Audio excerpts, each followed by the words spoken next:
Сіздің тауарыңыз жеткеннен кейін жидкая тонировка болады. Жидкая тонировканың ішінде осындай губкасы, тряпкасы болады, ыдысы болады, және терезені тазартатын, водный камень тазартатын және губкасы бар.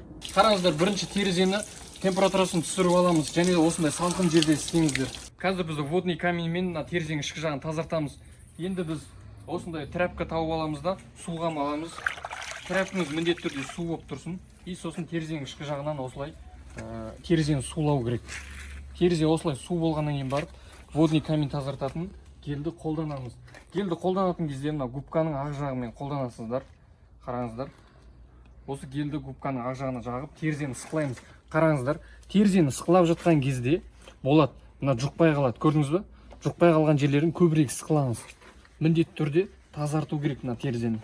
Бұл терезе майын кетірмесеңіз, тонировкаңыз терезеге жұқпай қалады. Гельді жағып болдық.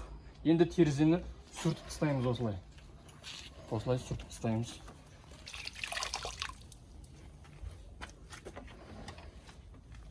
Терезеңіз кепкеннен кейін біз берген осы жұқа тряпкамен терезені тазалап сүртіп шығыңыз. Осылай тазалап сүртесіз, және мына жерде су қалмау керек. Мына жерде су болмасын. Мастернаның жидкая тонировкасын ыдысына құятын боламыз.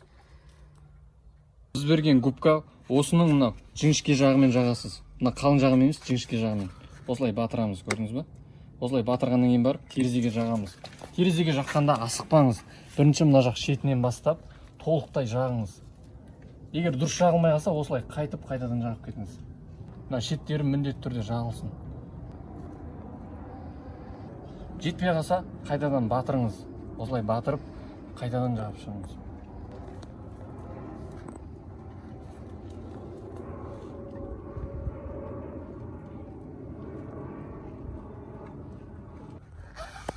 Енді осылай жағып болдыңыз ғой, жағып болғаннан кейін енді мына қырымен қараңыз. Мына губканың қырымен ақырын ғана тартаңыз. Көрдіңіз бе? Осылай ақырын ғана тартсаңыз болды. Міндетті түрде осылай тарту керек болады, осылай. Сол кезде бұл толықтай жайылады терезеге. Көрінісіңіз жақсы болады.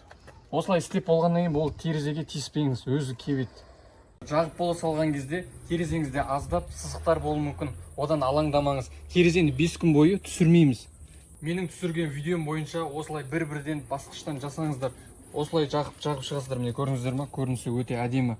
Сіз ешқашан өзіңіздің идеяңызбен жақпаңыз. Біздің видеоға қараңыз. Қазір біз жидкая тонировканы жағып болдық. Қазір бұны тексерейік деп жатырмыз. Қараңыздар. Міне қарап отырсақ, жарық өткізгіштігі 71, ультра күлгіннен 93% қорғап тұр, инфрақызыл сәуледен 91% қорғап тұр. Бұл заң жүзінде, яғни жарық өткізгіштігі жетіп тұр.